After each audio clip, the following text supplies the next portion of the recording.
ठीक है ट्रिक्स में। तो दोस्तों हमने यहाँ पर डेली 3 बजे यहाँ पर पीईटी का मॉडल पेपर सॉल्व करने वाले हैं। चलिए पहला क्वेश्चन आपके सामने दिया गया है कि हड़प्पा के लोगों की सामाजिक पद्धति क्या थी। चलिए जवाब देना है। यहाँ पर जो आपका आंसर होगा राइट आंसर में से क्या हो जाएगा कि हड़प्पा के लोगों की सामाजिक पद्धति जो थी वो आपकी कैसी थी। 1 का जो ऑप्शन बनेगा यहाँ पर राइट आंसर क्या हो जाएगा।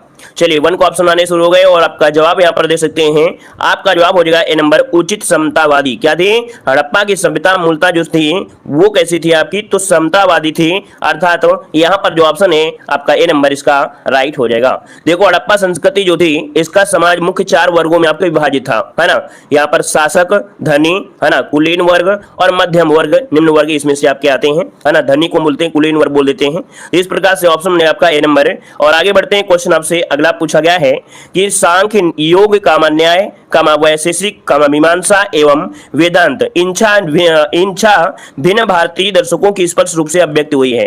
अर्थात ये जो आपके दिए गए हैं ये आपके हैं क्या दोस्तों, ये वैदिक युग में आपके हैं, ठीक है ना। मतलब वैदिक युग में ये आपके वेदांत हैं जो कि भारतीय दर्शनों में 6 प्रकार से आपको दिए गए हैं, जो कि आपका सांख्य, योग, न्याय, वैश्विक, मीमांसा, वेदांत, इन 6 में से भारतीय दर्शनों को स्पष्ट रूप से दिखाया गया है, अभिव्यक्त किया गया है। तो यहाँ पर आंसर आपका हो जाएगा ए नंबर हो जाएगा और इसे हम लोग सठ दर्शन भी कहा जाता है। आगे बढ़े, क्वेश्चन दिया गया है कि हर्षवर्धन अपनी धार्मिक सभा कहां पर किया था। चलिए जवाब देना है कि हर्षवर्धन ने अपनी धार्मिक सभा कहां पर किया करता था। इसका राइट आंसर यहाँ पर क्या हो जाएगा, इसका आंसर देना है। तो 3 का ऑप्शन देखिए आपका जवाब आ गया है, लगभग सभी का जवाब। यहाँ पर जवाब हो जाएगा आपका बी नंबर प्रयाग। क्या हो जाएगा? प्रयाग इसका जो आंसर है यहाँ पर राइट हो जाएगा, बी नंबर हो जाएगा। क्लियर है ना। चलिए यहाँ पर आगे बढ़ते हैं, क्वेश्चन दिया गया है कि कुतुब मीनार का कार्य किसने पूरा करवाया था। कुतुब मीनार का कार्य किसने पूरा करवाया था। तो देखिए यहाँ पर जो ऑप्शन है यहाँ पर 4 नंबर में 4 का ऑप्शन आपका सी नंबर इल्तुतमिश। क्या हो जाएगा? इल्तुतमिश ने पूरा करवाया था। देखो यहाँ पर आपको याद होगा कुतुब मीनार की जो नींव रखी थी वो कुतुबुद्दीन ऐबक ने रखी थी। किसने? कुतुबुद्दीन ऐबक ने रखी थी। ये कुतुब मीनार का नाम इसी के नाम से क्यों हुआ, क्योंकि कुतुबुद्दीन ऐबक ने सूफी संत ख्वाजा कुतुबुद्दीन बख्तियार काकी के नाम पर ये ऊंची पत्थर की मीनार बनाना चाह रहा था और यहीं से प्रारंभ किया था। किसके नाम पर? कुतुबुद्दीन बख्तियार काकी के नाम पर, ठीक है ना। तो इसलिए जो मतलब कह सकते हैं कि कुतुबुद्दीन ऐबक जो था उसने इसकी नींव रखी थी, पूरा करवाया था इल्तुतमिश ने करवाया था, ठीक है। आगे बढ़िए, क्वेश्चन दिया गया है कि भारत में अंग्रेजों के समय प्रथम जनगणना किसके कार्यकाल में हुई थी। यहां पर जवाब देना है कि भारत में अंग्रेजों के समय प्रथम जनगणना किसके कार्यकाल में हुई थी। दोस्तों 5 का ऑप्शन से हो जाएगा आपका लॉर्ड मेयो के कार्यकाल में। किसके समय? लॉर्ड मेयो के कार्यकाल के समय ऑप्शन बनेगा यहाँ पर आपका सी नंबर इसका राइट हो जाएगा। और यहाँ पर आगे बढ़ते हैं, क्वेश्चन आपसे अगला पूछा गया है कि भारतीय राष्ट्रीय कांग्रेस का प्रथम अधिवेशन कहाँ हुआ था। भारतीय राष्ट्रीय कांग्रेस का प्रथम अधिवेशन कहाँ हुआ था 6 नंबर में, और 6 का ऑप्शन बनेगा सी नंबर। दोस्तों याद रखिए मुंबई में। कब हुआ था? यहाँ पर मुंबई में हुआ था और 1885 में, ये तो आपको याद ही होगा ना, ये 1885 में आपका हुआ था। और यहाँ पर कह सकते हैं किसकी जो अध्यक्षता किया था वो WC बनर्जी ने किया था, है ना। और यहाँ पर जो आंसर आपका सी नंबर हो जाएगा। और अगला क्वेश्चन आपसे यहाँ पर दिया गया है कि काकोरी केस के अभियुक्तों के बचाव हेतु किसकी अध्यक्षता में एक समिति का गठन हुआ था।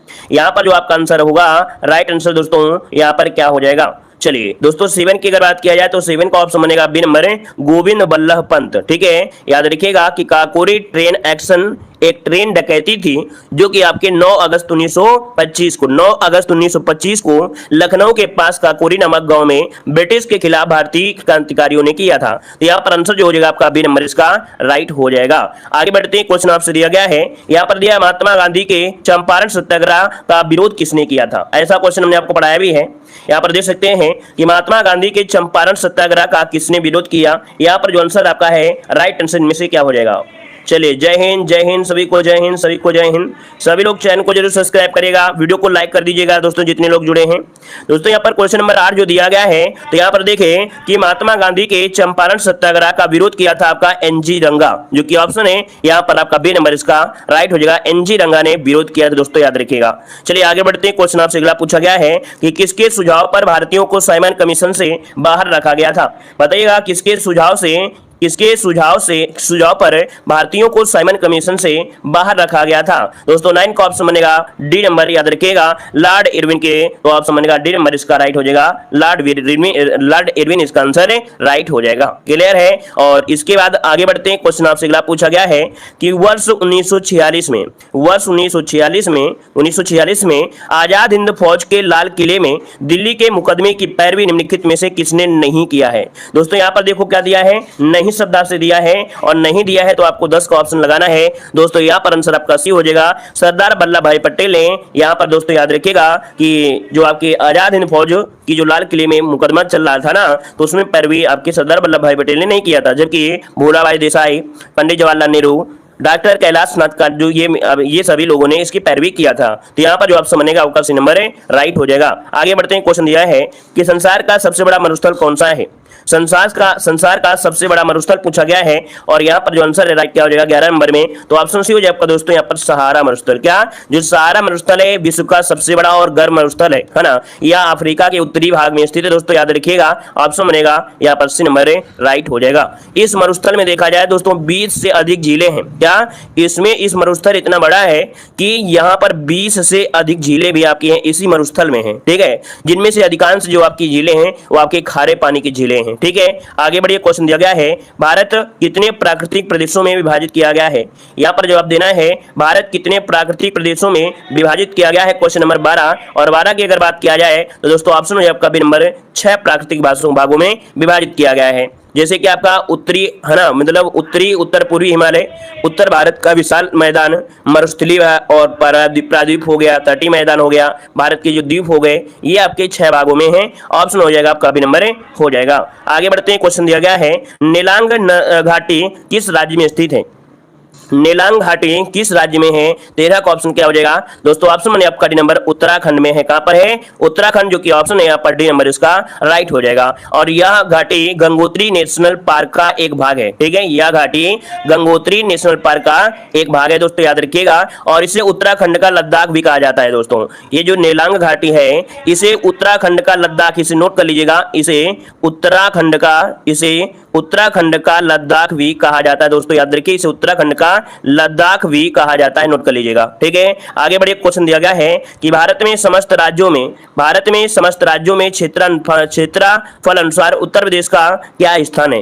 अर्थात देखा जाए तो आपके भारत में जितने भी राज्य हैं उनमें से उत्तर प्रदेश का क्षेत्रफल के हिसाब से स्थान देखा जाए तो आपका जवाब क्या हो जाएगा दोस्तों? 14 का ऑप्शन दीजिएगा।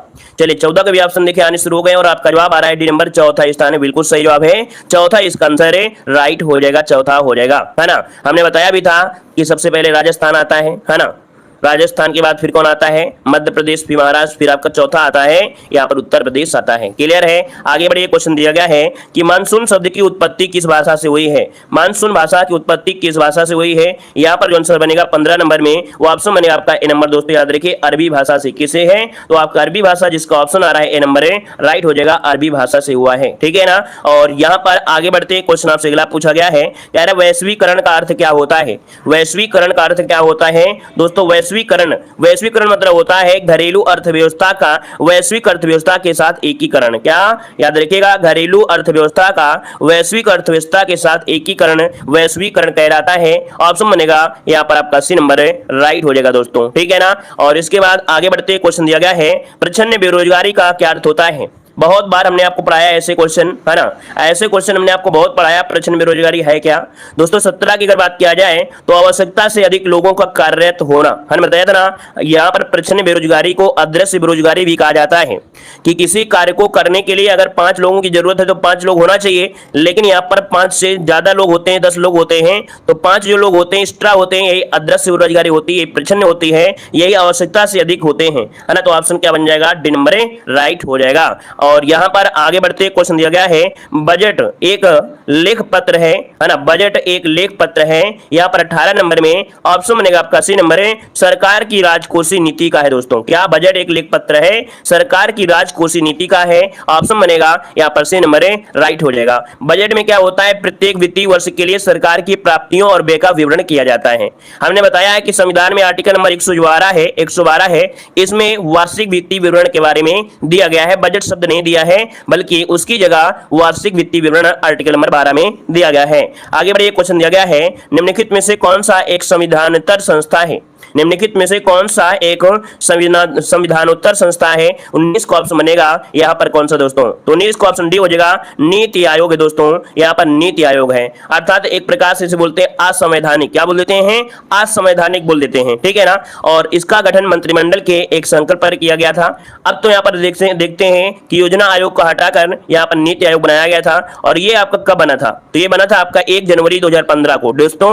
1 जनवरी 2015 को योजना आयोग के स्थान पर नीति आयोग को गठन किया गया था। प्रधानमंत्री इस आयोग के पदेन अध्यक्ष होते हैं, याद रखिएगा, ये प्रधानमंत्री इस आयोग के पदेन अध्यक्ष होते हैं दोस्तों, याद रखिए। आगे बढ़िए, क्वेश्चन दिया गया है कि आर.एन. मल्होत्रा कमेटी संबंधित है। आर.एन. मल्होत्रा कमेटी संबंधित है दोस्तों, ये किससे संबंधित है, क्वेश्चन नंबर 20 देना है।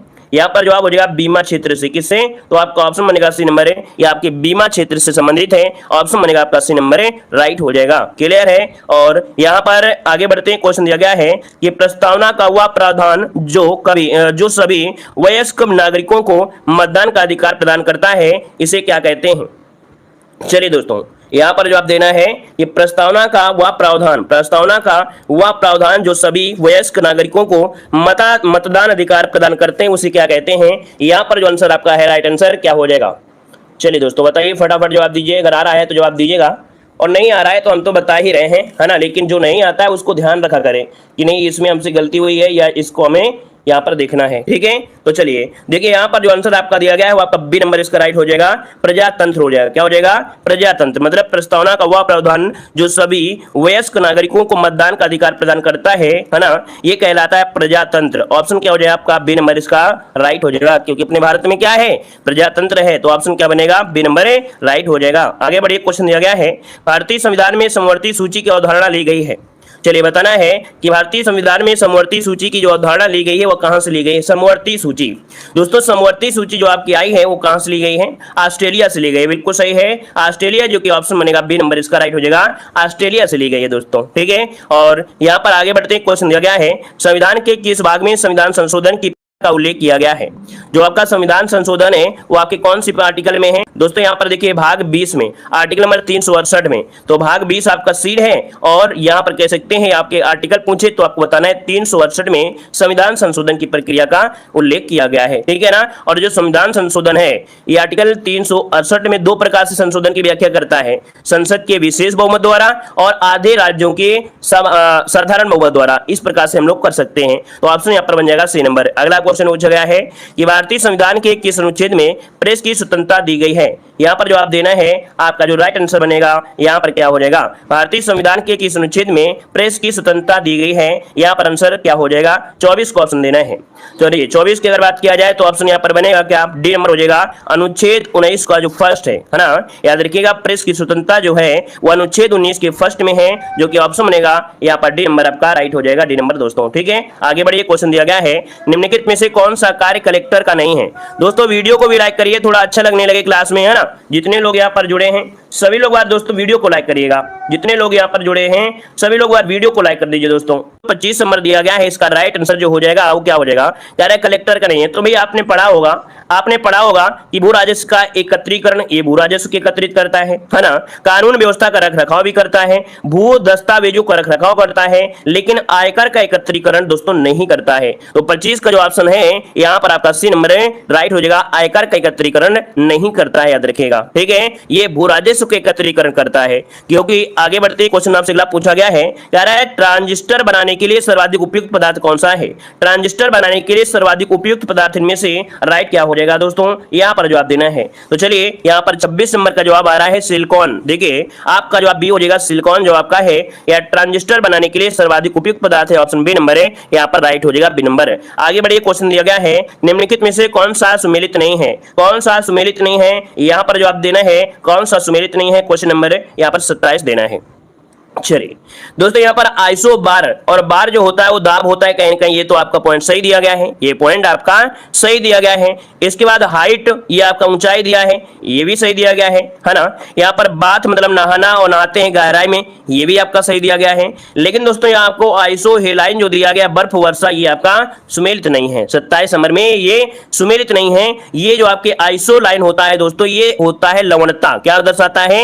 लवणता को दर्शाता है। ये रेखा जो होती है वो लवणता को दर्शाती है। 3 तो आपको बिल्कुल इजी है। देखो, बार होता है दाब का होता है, हाइट हो गई ऊंचाई का, है ना। बात मात्र मतलब होता है नहाना, और नहाते हैं कैसे? गहराई में। मतलब ये ट्रिक आपको याद करने की ट्रिक आपकी है। और आइसो हेलाइन होता है लवणता होता है, याद रहेगा दोस्तों। आगे बढ़िएगा, कह रहा है एक बायोगैस संयंत्र में निम्नलिखित में से कौन सी प्रक्रिया होती है?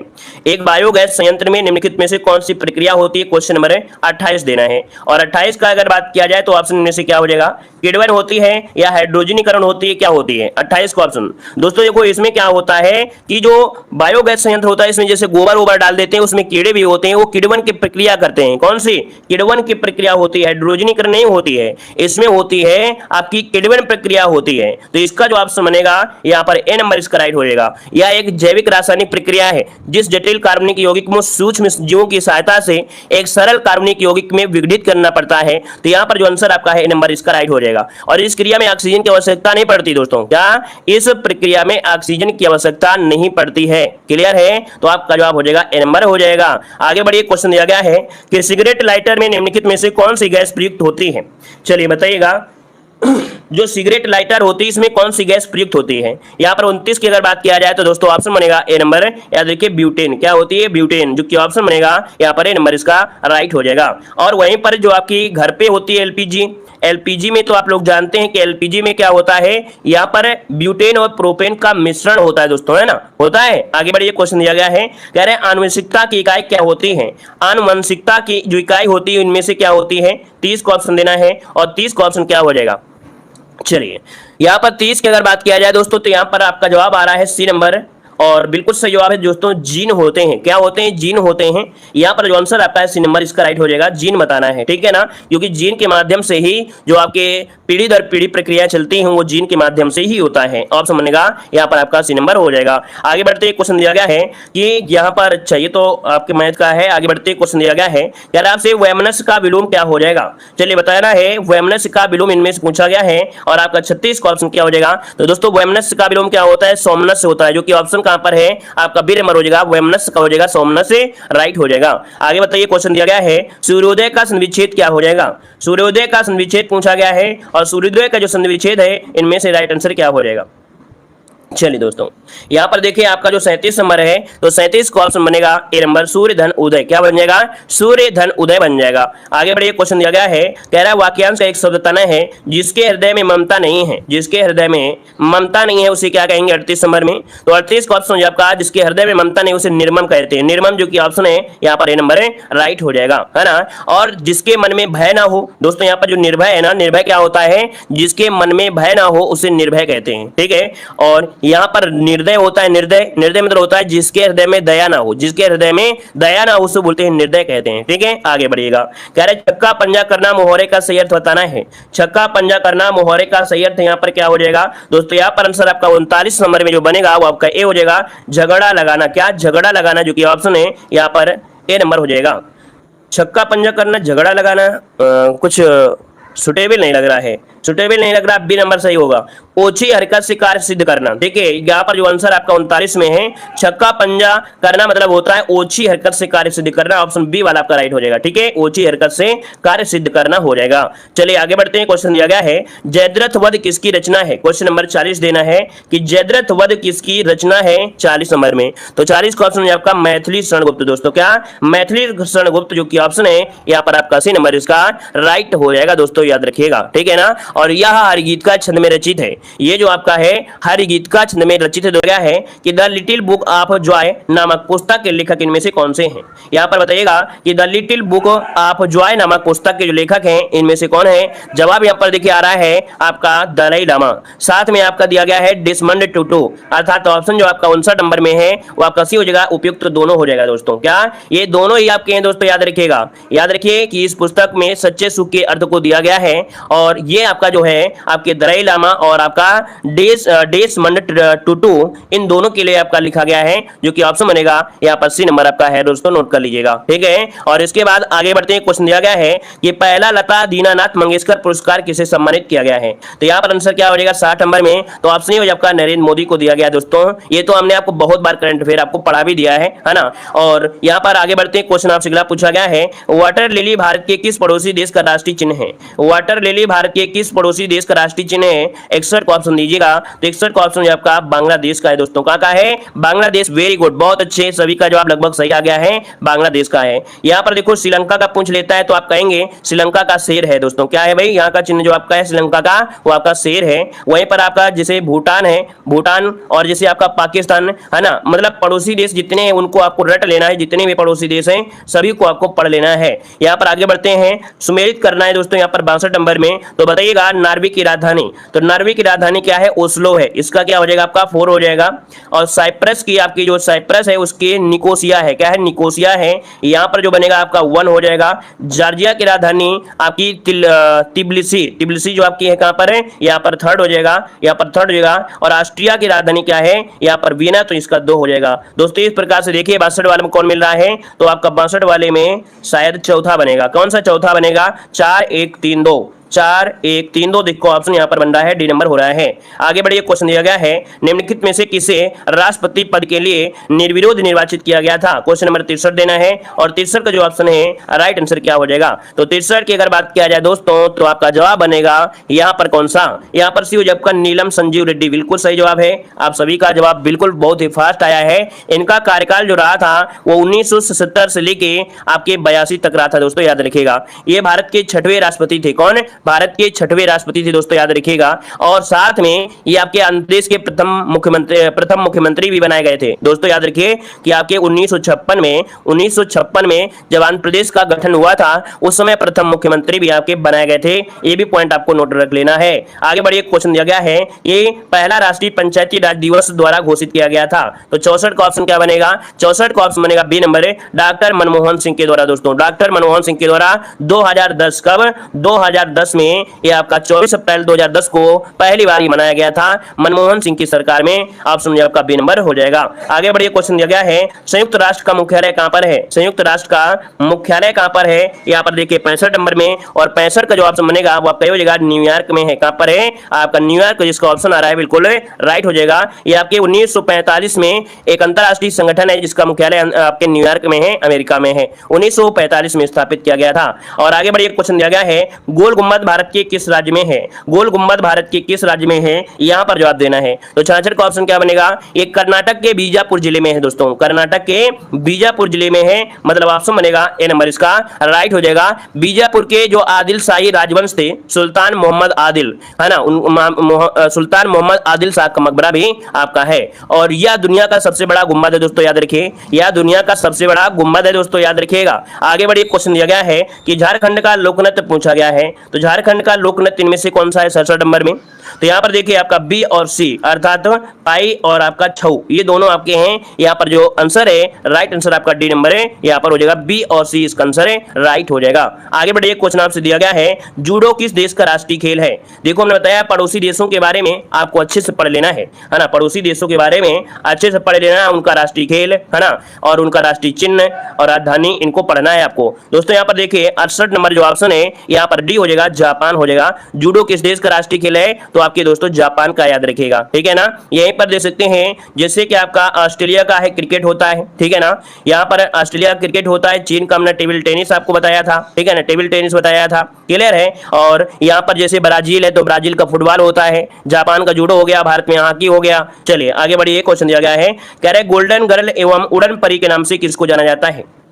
चलिए, गोल्डन गर्ल एवं उड़न परी के नाम से किसे जानते हैं, तो दोस्तों ऑप्शन में आपका नंबर पीटी उषा को जाना जाता है। ऑप्शन बनेगा आपका नंबर पीटी उषा हो जाएगा। और इसके बाद आगे बढ़ते हुए क्वेश्चन दिया गया है, जलवायु परिवर्तन से संबंधित स्टॉकहोम सम्मेलन कब आयोजित किया गया था। जलवायु परिवर्तन से संबंधित स्टॉकहोम सम्मेलन कब आयोजित किया गया था, 70 नंबर में। तो दोस्तों 70 का ऑप्शन क्या हो जाएगा, तो ऑप्शन डी हो जाएगा आपके 1972 में। कब, 1972 में 5 से 6 जून 1972 पर आयोजित किया गया था दोस्तों, याद रखिएगा। और यह देखा जाए तो ग्रही पर्यावरण पर पहला वैश्विक आपका सम्मेलन था। 122 देशों ने भाग लिया था, 122 देशों ने भाग लिया था। पूछा गया है, कराए प्लित्जर आर्किटेक्चर पुरस्कार 2023 से किसे सम्मानित किया गया है? प्लित्जर आर्किटेक्चर पुरस्कार 2023 से किसे सम्मानित किया गया है? 192 का ऑप्शन देना है और इसका ऑप्शन बनेगा आपका ए नंबर डेविड चिपरफील्ड। क्या नाम है? सर डेविड चिपरफील्ड को प्लित्जर आर्किटेक्चर पुरस्कार 2023 से यहाँ पर सम्मानित किया गया है। यहाँ पर आगे बढ़िए, क्वेश्चन आपसे अगला पूछा गया है कि इसरो द्वारा किस उपग्रह का पृथ्वी पर पुनः प्रवेश करवाया गया है? चलिए, इसरो द्वारा किस उपग्रह का पृथ्वी पर पुनः प्रवेश करवाया गया है? तो दोस्तों आपका आंसर क्या हो जाएगा? 193 का ऑप्शन बनेगा सी नंबर है, इसका नाम है मेगा टॉपिक्स फर्स्ट। यहाँ पर जो आंसर आपका है सी नंबर है, राइट हो जाएगा दोस्तों। क्लियर है? चलिए, और भी एक उपग्रह था रीसेट 2 उपग्रह के पास, है ना। यहाँ पर रीसेट 2 उपग्रह के पास 4 वर्षों की आरंभिक रूप से डिजाइन किए गए जीवन काल के लिए यहाँ पर जो आंसर आपका है वो आपको सी लगाना है। आगे बढ़िए, क्वेश्चन आपसे दिया गया है कि 25 वर्ष में पहली बार महिलाओं को सैन्य सेवा में शामिल करने की घोषणा किस देश ने की है? यहाँ पर जो आपका आंसर है दोस्तों बी हो जाएगा, कोलंबिया ने की। ठीक है, कोलंबिया इसका आंसर राइट हो जाएगा। और अगला क्वेश्चन आपसे दिया गया है कि चीन के राष्ट्रपति पद पर तीसरी बार किसे नियुक्त किया गया है? चीन के राष्ट्रपति पद पर तीसरी बार किसे नियुक्त किया गया है?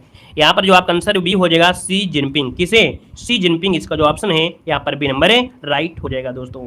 यहाँ पर आगे बढ़िए, क्वेश्चन आपसे पूछा गया है कि इंडोनेशिया अपनी राजधानी जकार्ता से कहाँ रूपांतरित कर रहा है? यहाँ पर 196 का ऑप्शन बनेगा दोस्तों, नोट कर लीजिएगा। यहाँ पर आंसर आपका बोर्नियो द्वीप में। ठीक है, याद रखिए। अब कहाँ पर करेगा? बोर्नियो द्वीप पर करेगा। यहाँ पर आंसर आपका बी नंबर है, राइट हो जाएगा। अगला क्वेश्चन आपसे दिया गया है, सतीश कौशिक जिनका हाल ही में निधन हुआ है, इनका संबंध किस देश से है? 197 की अगर बात करते हैं तो ऑप्शन में से क्या बनेगा? नोट करिएगा, 197 का जो आंसर है ए हो जाएगा। ये आपके अभिनेता और निर्देशक रहे हैं दोस्तों। ठीक है ना, आपका जवाब हो जाएगा यहाँ पर ए नंबर हो जाएगा। यहाँ पर आगे बढ़िए, क्वेश्चन आपसे अगला पूछा गया है कि केंद्रीय राज्य मंत्री एल मुरुगन ने 8वें राष्ट्रीय फोटोग्राफी पुरस्कार के तहत लाइफ टाइम अचीवमेंट अवार्ड किसे प्रदान किया है? यहाँ पर जवाब इनमें से आपका हो जाएगा बी नंबर दोस्तों, शिप्रा दास को। ठीक है, यहाँ पर जो आंसर आपका है वो भी हो जाएगा शिप्रा दास, इसका आंसर है, राइट बनेगा। जो कि केंद्रीय राज्य मंत्री हैं डॉक्टर एल मुरुगन के 8वें राष्ट्रीय फोटोग्राफी पुरस्कार के तहत लाइफ टाइम अचीवमेंट अवार्ड से दिया गया है शिप्रा दास। ठीक है, आगे बढ़िए, क्वेश्चन आपसे अगला पूछा गया है जो कि करंट अफेयर का काफी अच्छा क्वेश्चन है। माउंट मेरापी जिसमें हाल ही में से विस्फोट हुआ है, ये कहाँ है? माउंट मेरापी जिसमें हाल ही में विस्फोट हुआ है, कहां पर है? तो दोस्तों ये है आपके इंडोनेशिया में है। ऑप्शन बी हो जाएगा आपका इंडोनेशिया, इसका आंसर है, राइट हो जाएगा। ज्वालामुखी है दोस्तों। अगला क्वेश्चन देखो, अगला क्वेश्चन कितना अच्छा है कि लद्दाख में सेना की बटालियन की कमान संभालने वाली पहली महिला अफसर कौन बनी है? यहाँ पर जो आंसर आपका इसका हो जाएगा, क्या हो जाएगा? लद्दाख में दिया है ना। यहाँ पर अवनी चतुर्वेदी में लगा देना। लद्दाख में है कर्नल गीता राणा। यहाँ पर आंसर जो आपका है वो आपका डी हो जाएगा, गीता राणा इसका आंसर है, राइट हो जाएगा, याद रखिएगा। ठीक है ना। यहाँ पर आगे बढ़िए, क्वेश्चन आपसे दिया गया है कि भारत का पहला इलेक्ट्रिक तीर्थ कॉरिडोर कहाँ पर स्थापित किया जा रहा है? चलिए, भारत का पहला इलेक्ट्रिक तीर्थ कॉरिडोर कहां पर स्थापित किया जा रहा है? आंसर क्या हो जाएगा? तो आंसर बनेगा ए नंबर है, आपके उत्तराखंड में। कहां पर है? उत्तराखंड में बन रहा है देश का पहला इलेक्ट्रिक तीर्थ कॉरिडोर। ठीक है, 30 किलोमीटर लगभग होगा। और अगला क्वेश्चन यहाँ पर आपसे दिया गया है कि वित्तीय संस्थागत विफलता के कारण बंद होने वाला अमेरिकी बैंक इनमें से कौन है? तो दोस्तों यहाँ पर देख सकते हैं, वित्तीय संस्थागत विफलता के कारण ये बैंक आपका बंद हो चुका है, अमेरिकी बैंक है। यहाँ पर जो आंसर है राइट क्या हो जाएगा? ये है आपका सिलिकॉन वैली बैंक। क्या? Silicon valley bank. अमेरिका में धड़ाधड़ बंद हो रहे हैं बैंक। ठीक है, तो यहाँ पर जो आंसर है वो आपका बनेगा ए नंबर हो जाएगा। आगे बढ़िए, क्वेश्चन दिया गया है कि नाइट फ्रैंक की वेल्थ रिपोर्ट 2023 में सर्वाधिक महंगा शहर कौन सा है? चलिए जवाब दीजिए भाई। 2023 में नाइट फ्रैंक की वेल्थ रिपोर्ट 2023 में सर्वाधिक महंगा शहर में से कौन सा है? सर्वाधिक महंगा शहर इनमें से जो बनेगा, इनमें से राइट क्या हो जाएगा? कमेंट करिए जल्दी से भाई। यहाँ पर जो आपका आंसर है इनमें से राइट क्या हो जाएगा? तो देखिए 203 का ऑप्शन बनेगा बी नंबर है, मोनाको। कौन है? मोनाको, जिसका आंसर है वो आपका राइट हो जाएगा, मोनाको। आगे बढ़िए, क्वेश्चन दिया गया है कि विश्व का सबसे लंबा रेलवे प्लेटफॉर्म इनमें से कौन सा हो गया है? तो दोस्तों याद रखिएगा, यहाँ पर आंसर जो आपका है इनमें से क्या हो जाएगा? तो भैया गोरखपुर नहीं है, अब गोरखपुर नहीं है दोस्तों, याद रखिएगा। पहले खड़गपुर होता था, फिर गोरखपुर हुआ। अब यहाँ पर दोस्तों याद रखिएगा कि यहाँ पर जो आपका आंसर है वो आपका हो जाएगा सिद्धरुद्रा स्वामी। ठीक है, ये दक्षिण भारत में आपका है। यहाँ पर जो आपका आंसर है वो आपका बनेगा कौन सी नंबर है? या इसे बोल सकते हैं हुबली रेलवे स्टेशन। क्या? इसे हुबली रेलवे स्टेशन बोल सकते हैं। क्लियर है? आगे बढ़िए, क्वेश्चन आपसे दिया गया है, कह आपसे सर्वश्रेष्ठ मूल गीत श्रेणी का ऑस्कर पुरस्कार 2023 किसे प्रदान किया गया है? तो जवाब देना है यहाँ पर, आंसर क्या हो जाएगा, सर्वश्रेष्ठ मूल गीत श्रेणी का ऑस्कर पुरस्कार 2023 किसे प्रदान किया गया है, इसका जवाब देना है यहाँ पर क्या हो जाएगा, और आपको कमेंट बॉक्स में कमेंट करना है, ठीक है, इसका जवाब कमेंट बॉक्स में कमेंट करके बताना है। आगे बढ़िए, यहाँ पर देखो गद्यांश दिया गया है। गद्यांश में क्या दिया गया है कि आवश्यकता इस बात की है कि हमारी शिक्षा का माध्यम भारतीय भाषा हो, जिससे राष्ट्र के हृदय मन प्राण के सूक्ष्मतम और गंभीरतम संवेदन मुखारित हो। हमारा पाठ्यक्रम यूरोप तथा अमेरिका के पाठ्यक्रम पर आधारित न होकर हमारी अपनी संस्कृत परंपराओं एवं आवश्यकताओं प्रतिनिधित्व करे। भारतीय भाषाओं, भारतीय इतिहास, भारतीय दर्शन, भारतीय धर्म और भारतीय समाज को हम सर्वोपरि स्थान दें। उन्हें अपने शिक्षा क्रम में गौड़ स्थान दें, या शिक्षित जन को उनसे वंचित रखकर हमने राष्ट्रीय संस्कृति में एक महान रिक्त को जन्म दिया है, जो नई पीढ़ी को भीतर से खोखला कर रहा है। हम राष्ट्रीय परंपरा से नहीं बल्कि सामयिक जीवन प्रवाह से भी दूर होते जा रहे हैं, दूर होने जाना पड़े। अगला है, विदेशी पश्चिमी चश्मों के भीतर से देखने पर अपने घर के प्राणी भी बेपहचाने और अजीब से लगने लगे हैं, है ना। शिक्षित जन और सामान्य जनता के बीच की खाई बढ़ती गई है और विश्व संस्कृति के दावेदार होने का दावा करते हुए हम अपने घर में ही बेमन बनकर रह गए हैं। इस स्थिति को हास्यास्पद भी कहा जा सकता है। दोस्तों, इसमें जो बात हुई है, कहीं ना कहीं देखा जाए अपनी भाषा के बारे में, अपनी मातृभाषा के बारे में यहाँ पर कहा गया है कि हम लोग दूसरे कल्चर को अपना रहे हैं, विदेशों के कल्चर को अपना रहे हैं, वहां का पाठ्यक्रम पढ़ रहे हैं, लेकिन अपने देश की जो संस्कृति है उसे हम भूल रहे हैं। तो यहाँ पर दोस्तों दिया गया है, हमारी शिक्षा का माध्यम भारतीय भाषा इसलिए होना चाहिए, क्यों, क्योंकि उसमें क्या है दोस्तों, यहाँ पर देखा जाए तो ऑप्शन हो जाएगा डी, कि भारतीय मानस का स्पंद ध्वनित होता है। यहाँ पर आंसर जो आपका है डी नंबर इसका राइट हो जाएगा कि भारतीय मानस का स्पंद ध्वनित होता है। यहाँ पर अगला आपसे दिया गया है, हमारी शिक्षा में ऐसे पाठ्यक्रम की आवश्यकता होती है जिसमें क्या होती है भाई, 72 का ऑप्शन देखा जाए बी हो जाएगा कि भारतीय संस्कृत परंपरा का प्रतिनिधित्व हो। ऑप्शन हो जाएगा यहाँ पर देखिए बी नंबर है, भारतीय संस्कृत परंपरा का प्रतिनिधित्व हो, ऑप्शन बी हो जाएगा। अगला क्वेश्चन दिया गया है, उपयुक्त गद्यांश का सर्वाधिक शीर्षक इनमें से क्या है। 73 नंबर में जो ऑप्शन है यहाँ पर हो जाएगा हमारी शिक्षा माध्यम और पाठ्यक्रम, यहाँ पर हो जाएगा। और अगला दिया गया है, शिक्षित जन और सामान्य जनता में निरंतर अंतर बढ़ने का कारण क्या हो रहा है। शिक्षित जन और सामान्य जनता में निरंतर अंतर बढ़ रहा है, इसका कारण क्या है दोस्तों, 74 नंबर में, तो ऑप्शन 74 का ऑप्शन बन जाएगा सी। या देखिएगा, विदेशी चश्मे लगाकर अपने लोगों को देखते हैं, ठीक है, यहाँ पर आंसर आपका सी बनेगा। और इसके बाद आगे बढ़ते हैं, क्वेश्चन आपसे पूछा गया है कि हमें राष्ट्रीय संस्कृत परंपरा के साथ जुड़ना चाहिए। यहाँ पर देखिए 75 नंबर में, तो 75 का ऑप्शन बनेगा आपका ए नंबर है, सामयिक जीवन प्रवाह से, यहाँ पर आंसर आपका ए हो जाएगा। और यहाँ पर देखो अगला दिया गया गद्यांश, जो कि शिक्षा को, देखो काफी लोग पिछले वाले गद्यांश को सही नहीं कर पाए हैं, है ना, तभी कहते हैं गद्यांश को पढ़ना भी चाहिए, कभी कभी पढ़ना तो चाहिए ही चाहिए। देखो दिया गया, शिक्षा को वैज्ञानिक और प्रविधिक मूलाधिकार देकर हमने जहां भौतिक परिवेश को पूर्णतः परिवर्तित किया है ना, कर दिया है, और जीवन को अप्रत्याशित गतिशीलता दे दी है, वहां साहित्य, कला, धर्म और दर्शन को अपनी चेतना से बहिष्कृत कर मानव विकास को एकांगी बना दिया है। पिछली शताब्दी में विकास के सूत्र प्रकृति के हाथ से निकलकर मनुष्य के हाथ में पहुंच गए हैं, विज्ञान के हाथ में पहुंच गए हैं, और विश्व बंद गली में पहुंचने का अर्थ मानव जाति का नाश भी हो सकता है। इसलिए नैतिक और आत्मिक मूल्यों के साथ साथ विकसित करने की आवश्यकता है, जिससे कि विज्ञान हमारे लिए भस्मासुर का हाथ ना बन जाए। व्यक्ति की शुद्धता आदि राष्ट्र की शुद्धता बन जाती है तो विज्ञान भस्मासुर बन जाता है। मतलब समझ रहे ना कि अगर विज्ञान के साथ छेड़खानी की जाएगा तो भी दिक्कतें होगा, है ना, तो विज्ञान भस्मासुर बन जाता है। इस सत्य को प्रत्येक क्षण सामने रखकर ही अणु विस्फोट को मानव प्रेम और लोकहित की मर्यादा दे सकेंगे। अपरिसीमित भौतिक शक्तियों का स्वामी मानव आज अपने व्यक्तित्व के प्रति आस्थावान नहीं है, प्रत्येक क्षण अपने अस्तित्व के संबंध में संकटग्रस्त है। क्लियर है। और यहाँ पर देखो अब आते हैं क्वेश्चन में, क्वेश्चन दिया है कि आज का मानव अपने व्यक्तित्व और अस्तित्व के प्रति इसलिए शंकालु है क्योंकि, यहाँ पर क्या भर दिया जाए, 76 नंबर में क्या भर दिया जाए दोस्तों, यहाँ पर देखिए कि वह विज्ञान की विध्वंसक शक्तियों से भयभीत है। यहाँ पर जो आंसर आपका ए नंबर हो जाएगा, ऑप्शन में आपका ए नंबर है। अगला है, हमारी विज्ञान धृत शिक्षा की सर्वाधिक महत्वपूर्ण देन क्या है, तो यहाँ पर ऑप्शन सी हो जाएगा। याद रखिए, जीवन का अपरिसीमी भौतिक विकास, यहाँ पर सी हो जाएगा। अगला दिया गया है कि मानव जीवन को भस्मासुर बनने से कैसे रोका जा सकता है। कैसे रोका जा सकता है दोस्तों, नैतिक आध्यात्मिक मूल्यों को विकसित करके, ऑप्शन यहाँ पर हो जाएगा डी नंबर है। और अगला आपसे दिया गया है, आधुनिक मानव विकास को सर्वांगीण नहीं कहा जा सकता है क्योंकि साहित्यिक, धर्म, कला आदि मानव चेतना से निर्वासित हैं। पहला ऑप्शन यहाँ पर भी आपका राइट आंसर हो जाएगा। और आगे बढ़ते हैं, क्वेश्चन दिया गया है यहाँ पर अगला क्वेश्चन कह रहे हैं, अणु विस्फोट को मानवतावाद की मर्यादा देना तभी संभव है जब व्यक्ति की क्या हो जाए, जब व्यक्ति की दोस्तों यहाँ पर जो ऑप्शन है आपका सी हो जाएगा, शुद्धता को राष्ट्र की शुद्धता न बनने दिया जाए। यहाँ पर आंसर आपका सी नंबर है, राइट हो जाएगा। और इसी के साथ ये क्लास भी आपकी कंप्लीट हो गई दोस्तों, ठीक है।